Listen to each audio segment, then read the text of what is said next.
Philosophically, one of the cornerstones of capoeira is a search for the balance point between the male fight and the female dance. In capoeira, the female hides within the male and vice versa. It is a game of constant concealment and revelation between the male and the female. An important proverb in Yoruba culture, which is one of the mother cultures of capoeira, says, Tako, Tabo, e Jiwapo, the masculine and the feminine in unity. When we talk about masculine and feminine, we're not talking about men and women, but about masculine energies versus feminine energies. But if we dwell for a moment on gender, historically, capoeira was practiced by men almost exclusively, with very few records of active capoeiras such as Maria dos Homens. It was only towards the middle-late last century that active participation of women in capoeira became accepted and widespread. However, the capoeira circle is always spoken of in the feminine, and this is because the roda, the circle, itself is characterized by feminine qualities. The roda is the vessel that contains the happening. Like a womb, it sustains a space, it breathes as it expands and closes, receives its nourishment from the music and the souls that compose it. It seeks cooperation and flourishes in harmony. The game of capoeira moves on the spectrum between the masculine, combat, and the feminine, dance.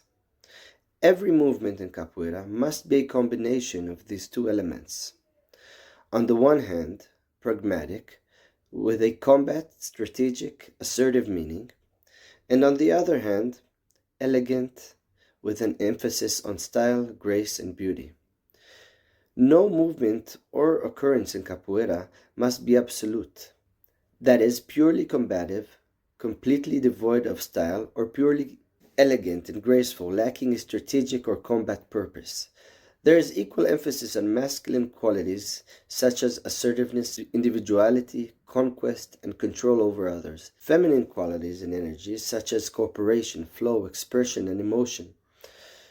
There are masculine movements and techniques such as direct attacks and various throws, but at its root, capoeira is feminine, in that it is primarily a defensive martial art, and the ideal way to defend yourself is to move out of the way of the attacks and not block them, in order to allow the discourse to continue and exist.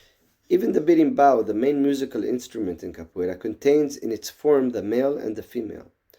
The varga, the stick, a phallic instrument, and the cabasa resembles a uterus. These two are connected together with a umbilical-like cord that connects them.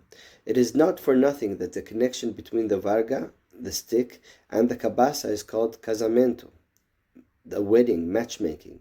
Not every cabasa is suitable for every varga, and vice versa. And just like us humans, in order to produce the ideal sound, the varga must be matched to the cabasa. In the cosmological symbolism of the Yoruba, the universe is described by the cosmic cabasa, Igban Nila, which is divided into two. The masculine part, the upper part, symbolizes the sky, while the feminine and lower part symbolizes earth.